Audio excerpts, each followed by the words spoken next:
সাম্য, মানবিক মর্যাদা এবং সামাজিক সুবিচার, এই তিন শব্দের মধ্য দিয়ে স্বাধীনতার পর 52 বছরে প্রতি পদে পদে সেই স্বপ্নকে মানিয়ে শাসক গোষ্ঠী ক্ষমতায় থেকেছে। তারা সাম্যের পরিবর্তে বৈষম্য প্রতিষ্ঠা করেছে, সামাজিক সুবিচারের পরিবর্তে কর্তৃত্ববাদী সরকার এবং অবিচারের রাজত্ব প্রতিষ্ঠা করেছে। আর মানবিক মর্যাদার নামে প্রতি মুহূর্তে কখনো নারীদের, কখনো সংখ্যালঘু সম্প্রদায়ের, কখনো আদিবাসীদের, কখনো সাধারণ নাগরিকের সমস্ত মানবিক মর্যাদাকে তারা ভুলণ্ঠিত করে দিয়েছে। তার বিরুদ্ধে আবার একটা লড়াই করে উঠেছিল এবং সেই লড়াইও একই প্রকার বৈষম্যবিহীন বাংলাদেশ চায়। বাংলাদেশের জন্ম হয়েছিল সাম্যের আকাঙ্ক্ষায়, বাংলাদেশের জনগণ লড়ছে সাম্য প্রতিষ্ঠায়। 2024 সালের 5ই আগস্টের গণঅভ্যুত্থানও সেই কথায় আবার প্রতিধ্বনিত হয়েছে যে বৈষম্যহীন একটা বাংলাদেশ চায়। ফলে সব লড়াই যেন এক মোহনায় মিলছে। সেই মোহনাটার নাম হচ্ছে একটা সাম্যের সমাজ তৈরি করতে চায়। কিন্তু সাম্যের সমাজ তো কল্পনা দিয়ে আসে না, সাম্যের সমাজ শুধু বেদনা দিয়ে আসে না, সাম্যের সমাজ শুধু বিক্ষোভ দিয়ে আসে না, সাম্যের সমাজ তো শুধুমাত্র লড়াই দিয়ে আসে না। সাম্যের সমাজের জন্য একটা লড়াইয়ের যাত্রা পথ ঠিক করতে হয়, সাম্যের সমাজের জন্য একটা গন্তব্য নির্ধারণ করতে হয়। পৃথিবীতে যেদিন সকল মানুষ মিলে সম্পদ তৈরি করবার পরে একজন মানুষ বললে এটা আমার, সবাই মিলে জঙ্গল পরিষ্কার করবার পরে সেখানে যে ফসল উৎপাদন হলো, একজন যখন বললো এই ফসল আমার, যখন সবাই মিলে স্বীকার করবার পরে একজন বললো এই স্বীকার আমার, সেই দিন থেকে কিন্তু মনস্তাত্ত্বিক জগতে এবং অর্থনৈতিক জগতে বৈষম্য শুরু হয়েছে। ফলে সকল মানুষের অর্জিত সম্পদ যখন মুষ্টিমেয় মানুষ দখল করে, বৈষম্য সেখানেই জন্ম নেয়। আর এই বৈষম্য মানুষকে পদে পদে অপমানিত করে। ফলে বৈষম্যের বিরুদ্ধে যারা লড়ছেন তাদেরকে শোষণের বিরুদ্ধে লড়তে হবে। বৈষম্যের বিরুদ্ধে যারা লড়ছেন তাদেরকে শোষণের কার্যকারণটাকেও বুঝতে হবে। বৈষম্যের বিরুদ্ধে যারা কথা বলছেন, জীবনের যেখানে বৈষম্য আছে সেখানে প্রতিরোধের মশাল তাদের জ্বালাতে হবে। আজকে বাংলাদেশে এই যে শিক্ষা প্রতিষ্ঠানে আমরা যারা আছি, প্রতি মুহূর্তে বৈষম্যের বেদনা আর বিচ্ছেদের যন্ত্রণা অনুভব করি। ক্লাস 1-এ যারা একসঙ্গে ভর্তি হয়েছিলেন তারা সবাই কি একসঙ্গে ক্লাস 5 পাস করতে পেরেছিলেন? আমাদের হিসেব বলে যে 29 লক্ষ ছেলে মেয়ে ক্লাস 1-এ ভর্তি হয়, ক্লাস 5 পাস করতে পারে তার মাত্র 26 লক্ষ। সেখানে প্রায় 3 লক্ষ ছেলে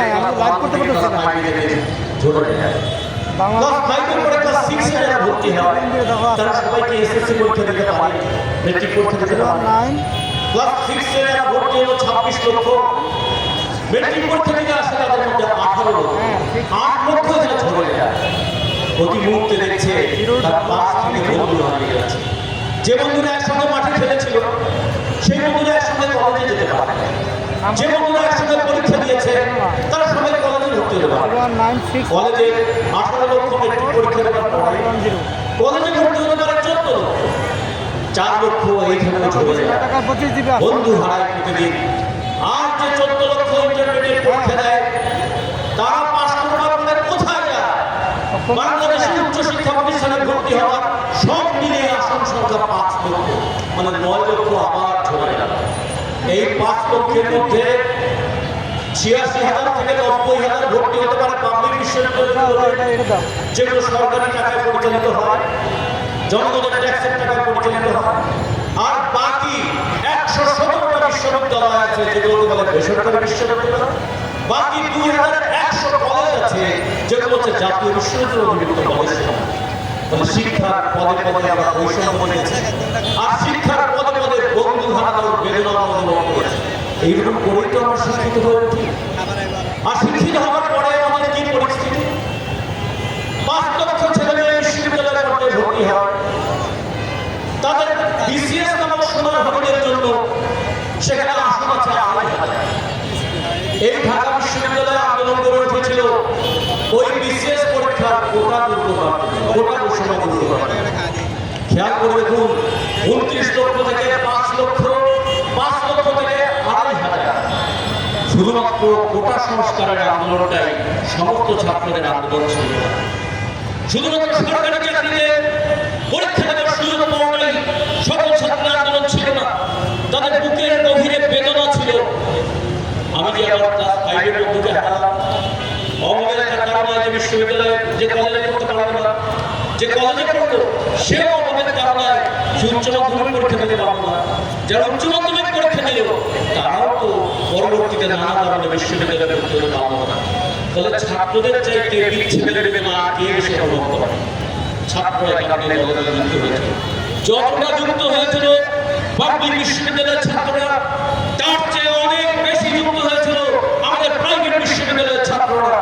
তারা দেখেছে টাকা দাও শিক্ষা দাও এই নীতি প্রাইভেট বিশ্ববিদ্যালয়গুলোতে কি নির্মম আঘাত করে। এরপরে এর সঙ্গে যুক্ত হয়েছে হাজার হাজার লক্ষ লক্ষ শ্রমজীবী মানুষ।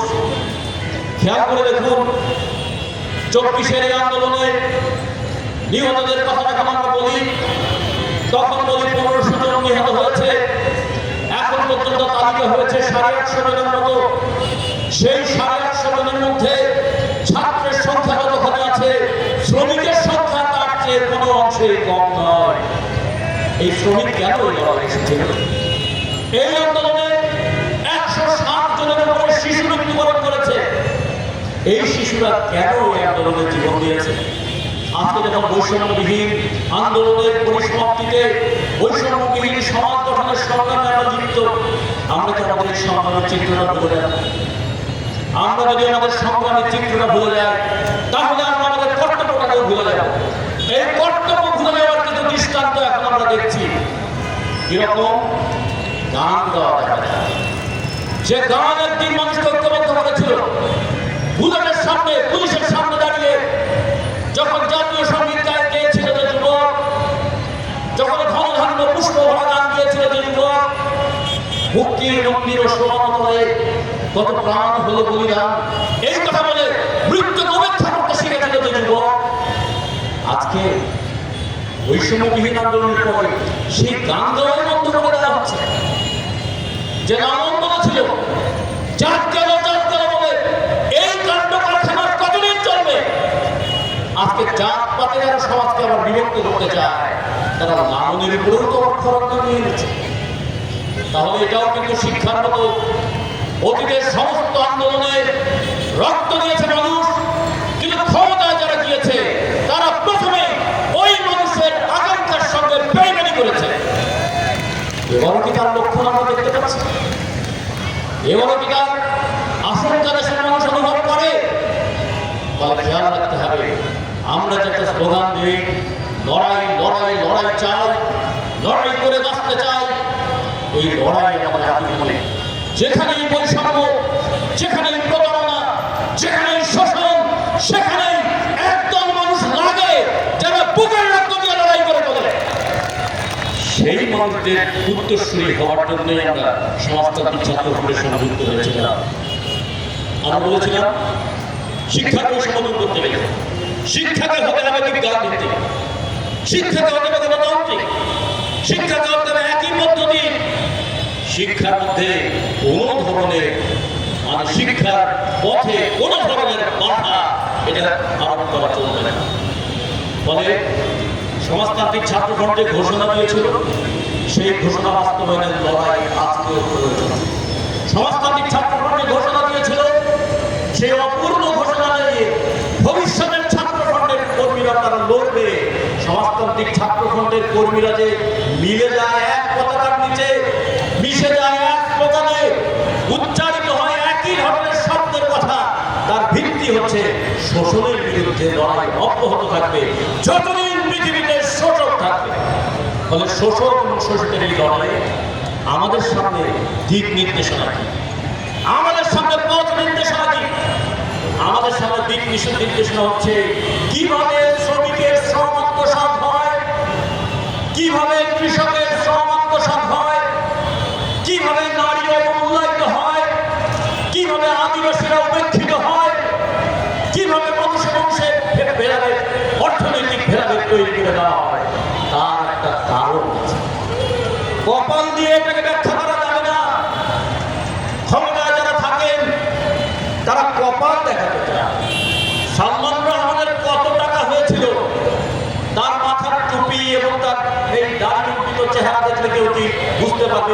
কিভাবে ব্যাংকের টাকা কিছু লুট করে ব্যাংকগুলোকে খালি করে দিয়েছিল।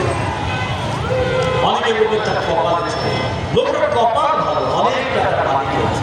কিন্তু এখন যখন গোবর ফাঁস হয়ে গেল, তখন দেখা গেল কপাল নয়, কারণ ছিল। সেই কারণ হচ্ছে লুটপাট করা, সেই কারণ হচ্ছে লুটপাটের সহযোগিতা করা। ফলে আমরা কপালের বিপরীতে কারণ দেখেছি। আমরা নির্যাতনের বিপরীতে নির্যাতনকারীর চেহারা দেখতে চাই। আমরা নির্যাতনের শুধু চেহারা পাল্টাতে চাই না, নির্যাতনের পদ্ধতিটাও পাল্টাতে চাই। গতকালের পত্রিকায় আপনারা আয়না ঘরের ছবি দেখেছেন। এইরকম আয়না ঘরে থাকার অভিজ্ঞতা আমাদের সামনেও কয়েকজন আছেন, তাদের আছে। আয়না ঘরে আয়না পাল্টায়, ওই আয়নার শাসক দেখে তার চেহারা, যে কিভাবে প্রতিরোধকে দমন করবে সে। আশ্বস্ত মানুষ দেখে তার ক্ষতবিক্ষত চেহারা, যেই স্বৈরাচারকে দমন করতে গিয়ে কত আঘাতের চিহ্ন তার গায়ে, কত বেদনার চিহ্ন তার মনে। শুধু আয়না ঘরের চেহারা দেখানো নয়, এই আয়না ঘর কারা তৈরি করে, কাদের নির্দেশে তৈরি করে? যারা তৈরি করে সেই আইন যদি বহাল থাকে, যারা তৈরি করে সেই প্রতিষ্ঠান যদি অব্যাহত থাকে, এবং শাসকদের মধ্যে লুটপাটের সেই চেতনা যদি থাকে, ভবিষ্যতে নতুন নতুন আয়না ঘর তৈরি হবে। ফলে আয়না ঘর থেকে যেমন বিক্ষুব্ধ হব, আয়না ঘর তৈরির কারণটার বিরুদ্ধে আমাদের লড়াই পরিচালিত করতে হবে। আপনারা আমাকে জানেন যে বাংলাদেশের যে কোনো শহরে এখন গেলে দুইটা চিত্র পরিষ্কার। চিত্র কি? যে কোনো শহরে ঢুকলে দেখবেন শত শত প্রাইভেট কোচিং সেন্টার, সেখানে সরকারি কিংবা প্রতিষ্ঠিত স্কুলগুলো ঢুকছে, প্রাইভেট প্রতিষ্ঠান কোচিং সেন্টারগুলো জমজমাট হয়ে উঠছে। যে কোনো শহরে ঢুকবেন শত শত ডায়াগনস্টিক সেন্টার, ক্লিনিক, সরকারি হাসপাতালগুলো নিজেরাই রুগী হয়ে যাচ্ছে, আর ক্লিনিকগুলো জমজমাট হয়ে উঠছে। এটা দেখলে মনে হবে বাংলাদেশের সবচেয়ে বড় লুণ্ঠন করার যে দুটো ক্ষেত্র, একটা শিক্ষা এবং একটা চিকিৎসা, এই দুটোকেই বাংলাদেশের শাসক শ্রেণী খুব ভালোভাবেই চিন্তা করেছে, খুব ভালোভাবে এটাকে কাজে লাগিয়েছে। পাশাপাশি টেলিভিশন খুললে দেখবেন বাংলাদেশের মানুষের সবচেয়ে বেশি প্রয়োজন একটু কোমল পানীয়, নানা ধরনের কোমল পানীয়র বিজ্ঞাপন। মানে যুব সমাজকে আচ্ছন্ন করে ভালো, তোমার জীবনের সামনে একটাই স্বপ্ন, যদি একটা স্প্রাইট খেতে পারতাম, যদি একটা কোক খেতে পারতাম। মানুষের জীবনটাকে কিভাবে ডাইভার্ট করে দিচ্ছে, অ্যাটেনশন ডাইভার্সনের মতো। আর মানুষের জীবন থেকে স্বপ্নগুলোকে কিভাবে কেড়ে নেওয়া হচ্ছে। যুব সমাজের সামনে এখন সেই স্বপ্নের কথা কেউ তুলে ধরতে চায়। আমরা তো পরিষ্কারভাবে বুঝি, পুঁজিপতির যে উদ্দেশ্য, পুঁজিপতির একটা স্বার্থ আছে। সে প্রাইভেট বিশ্ববিদ্যালয় করে মুনাফা করার জন্য, সে প্রাইভেট মেডিকেল কলেজ করে মুনাফা করার জন্য, সে কলকারখানা করে শ্রমিক শোষণ করার জন্য, সে বড় বড় বিপণী কেন্দ্র স্থাপন করে মানুষকে শোষণ বন্ধ করার জন্য। তাদের উদ্দেশ্য তো পরিষ্কার। আমাদের আমাকে বলে, আপনারা যারা সমাজতন্ত্রের কথা বলেন, আপনারা যারা বাসক করেন, আপনারা যারা সমাজতন্ত্র করেন, আপনাদেরও নিশ্চয়ই একটা উদ্দেশ্য আছে। উদ্দেশ্য ছাড়া তো কেউ কোনো কাজ করে না। আমরা বলতে চাই আমাদের উদ্দেশ্য পরিষ্কার, আমাদের উদ্দেশ্য খোলামেলা। আমরা আমাদের উদ্দেশ্য কখনো গোপন করি নাই, আমরা আমাদের উদ্দেশ্য কখনো গোপন করবো না। কারণ উদ্দেশ্যের মধ্যে একটা নৈতিক শক্তি আছে। আমাদের উদ্দেশ্য আমরা সমাজের ভালো চাই। সমাজের শোষণ থাকলে আমরা কেউ ভালো থাকবো না, সমাজে নিপীড়ন থাকলে আমরা কেউ ভালো থাকবো না, সমাজে বৈষম্য থাকলে আমরা কেউ ভালো থাকবো না। সমাজের সকল মানুষের অর্জিত সম্পদ দুই একজন মানুষ লুট করে নিয়ে যাবে। আমি যদি এটাকে তাকিয়ে তাকিয়ে দেখি, তাহলে প্রথমে প্রশ্ন করতে হবে, তুমি কি মানুষ? এত বড় একটা অন্যায় দেখেও তুমি তার বিরুদ্ধে প্রতিবাদ করছো না? মানুষের কান্না দেখেও তুমি তার পাশে গিয়ে দাঁড়াচ্ছ না? এত বড় অন্যায় দেখেও প্রতিরোধের মিছিলে তুমি পা বাড়াচ্ছ না? বলে আমরা আমাদের স্বার্থ, এই সমাজটা বিকশিত হলে আমি ভালো থাকবো, বলে আমার স্বার্থ সমাজের বিকাশের সঙ্গে যুক্ত। যে কারণে আমাদের নাম গোপন করার দরকার হয় না, যে কারণে আমাদের উদ্দেশ্য গোপন করার দরকার হয় না, যে কারণে আমরা কোনো ধরনের আড়াল রেখে কাজ করার প্রয়োজন হয় না। কিন্তু যারা লুট করে, যারা শোষণ করে, তারা একটা আড়াল করে। জনস্বার্থে আমরা এই কাজ করছি, জনস্বার্থে যারা জনস্বার্থকে বিপন্ন করে। আমরা জানতে চাই প্রায় 800 সচিব, উপসচিব এবং যুগ্ম সচিব তাদেরকে যে আপনারা ভূতাপেক্ষা প্রমোশন দিলেন, রাষ্ট্রের যে টাকা কি বিপুল পরিমাণ টাকার প্রয়োজন হবে, সেই টাকা যে আপনারা ব্যয় করবেন, এই টাকার চাইতেও কি বেশি টাকা কি বেশি প্রয়োগ করার দরকার ছিল না? যে কৃষক 2 টাকায় ফুলকপি কিনতে বিক্রি করতে বাধ্য হয়, আর ঢাকার শহরে যে ফুলকপি 20 টাকায় বিক্রি হয়, যে কৃষক মূলা জমি থেকে তুলতে পারে না, কারণ মূলা তুলে হাটে নিয়ে গেলে যে খরচ হয় বিক্রি করে সেই খরচ ওঠে না, সেই কৃষকের পণ্যটাকে শহরে নিয়ে আসবার জন্য সচিবের গাড়ির তুলনায় রেলের বগি কি বাড়ানো দরকার ছিল না? কোনটা প্রয়োজন? কৃষির উন্নতির জন্য কোনটা প্রয়োজন? শিশুদের উন্নতির জন্য কোনটা প্রয়োজন? মানুষের জীবনের উন্নতির জন্য কোনটা প্রয়োজন? ছাত্রের জীবনকে বিকশিত করবার জন্য কোনটা প্রয়োজন? প্রয়োজনের একটা বিরোধ চলছে। শাসক গোষ্ঠী লুটের প্রয়োজনটাকে সামনে নিয়ে এসেছে, আমরা মানুষের প্রয়োজনটাকে সামনে নিয়ে আসতে চাই। ফলে লড়াই চলছে, শোষক বনাম শোষিত, শাসক বনাম শাসিত, নিপীড়নকারী বনাম নির্যাতিত মানুষ। এই লড়াই সমাজতান্ত্রিক ছাত্র জনতার জায়গা খুলে নিয়েছে, সমাজতান্ত্রিক ছাত্র জনতার জায়গা খুলে নিয়েছে। আমাদের স্থান হচ্ছে ওই নিপীড়িত মানুষের পাশে, ওই মানুষের পাশে গিয়ে দাঁড়িয়ে বলা, এই সমাজে শুধু নিপীড়ন আছে তা নয়, নিপীড়নের বিরুদ্ধে লড়াই করার মানুষ আছে, আমরা তাদের পক্ষে আপনার পাশে এসেছি।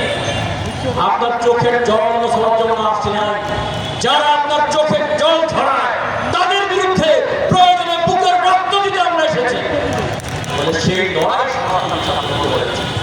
4 দশক ধরে আমরা লড়ছি। 4 দশকের এই লড়াই আরো কতদিন লড়াই করতে হবে আমরা জানি না, কিন্তু একটা জিনিস আমরা জানি, যতদিন শিক্ষার ক্ষেত্রে, সমাজে এবং মানুষের মনস্তত্ত্বে বৈষম্যের বীজ থাকবে, ততদিন পর্যন্ত এই বীজ উৎপাদনের লড়াই আমাদের করতে হবে।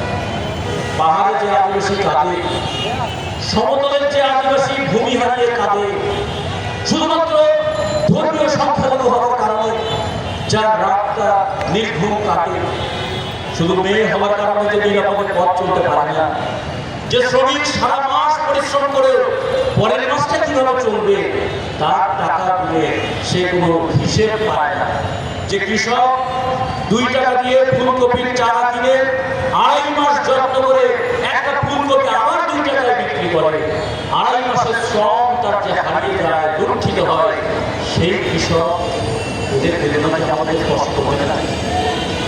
যে ছাত্র পরীক্ষা দিতে পারেনি বলে পরীক্ষা দিতে পারে না, যে ছাত্র স্কুলে ড্রেস কিনতে পারেনি বলে স্কুলে আসতে পারে না, যে ছাত্র কোচিং ক্লাসে করতে পারেনি বলে পরীক্ষার ফল ভালো করে না, যে শুধুমাত্র ভর্তি পরীক্ষার জন্য বাংলাদেশের এক প্রান্ত থেকে আরেক প্রান্ত ছুটতে গিয়ে তাকে 1 লক্ষ টাকা খরচ করতে হয় তার বাবা, সেই টাকাগুলো করতে পারে না বলে বিশ্ববিদ্যালয়ে ভর্তি পরীক্ষা দিতে পারে না, সেই ছাত্রের পাশে কে দাঁড়াবে? ফলে সমাজতান্ত্রিক ছাত্র ফ্রন্ট শুধুমাত্র ছাত্র অধ্যয়ন তপ, এই তপস্যাবাদী উচ্চারণ করবার জন্য সমাজতান্ত্রিক ছাত্র ফ্রন্টের জন্ম হয় না। আমরা অধ্যয়নকে তপস্যা মনে করি না, আমরা অধ্যয়নকে ক্রিয়া দর্শন মনে করি।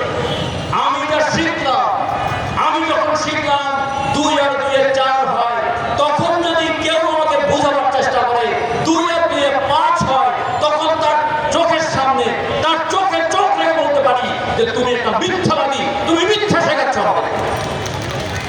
তুমি যখন শেখাও ধনী দরিদ্র থাকবেই, এইটা নিয়ম, তখন আমরা তার সামনে বলতে পারি তুমি একটা মিথ্যাবাদী, তুমি একটা মিথ্যা নিয়ম আমাদের ঘরের উপর চাপিয়ে দেওয়ার চেষ্টা করছো।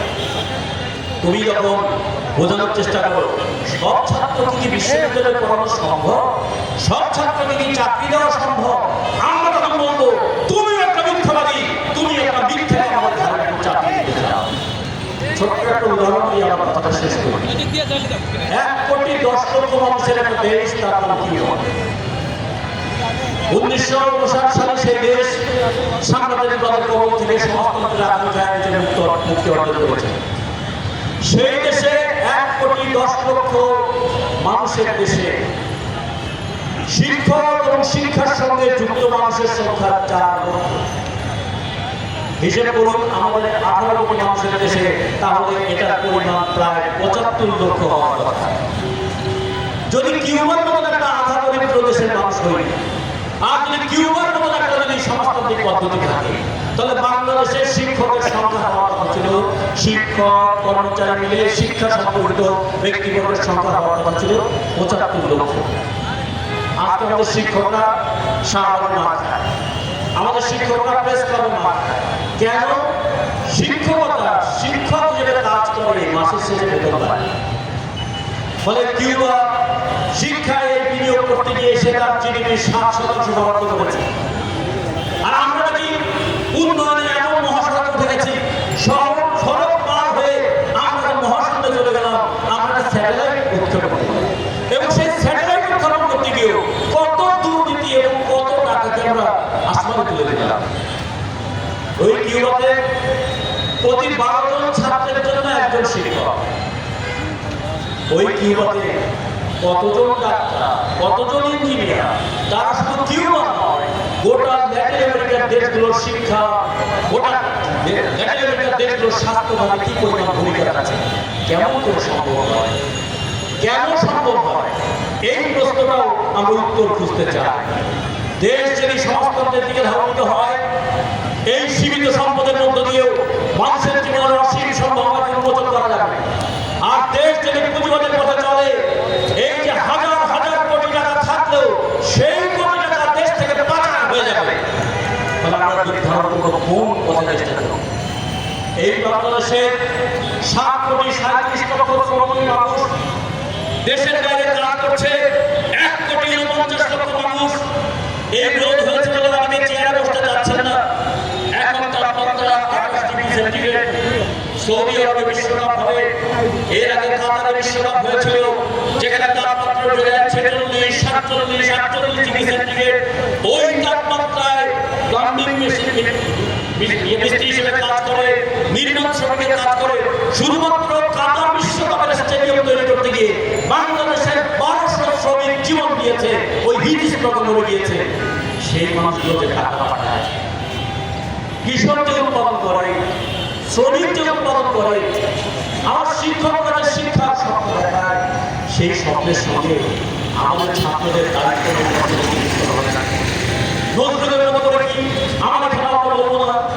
আমাদের শিক্ষা কি শুধুমাত্র চাকরির দরখাস্ত লেখার কাজে ব্যবহৃত হবে? আমাদের এই শিক্ষাকে আমাদের মধ্যে কোনো ক্যারেক্টার তৈরি করবে না, শুধু কি আমাদেরকে কেরিয়ারের দিকে নিয়ে যাবে? ফলে কেরিয়ার নয়, ক্যারেক্টার চাই।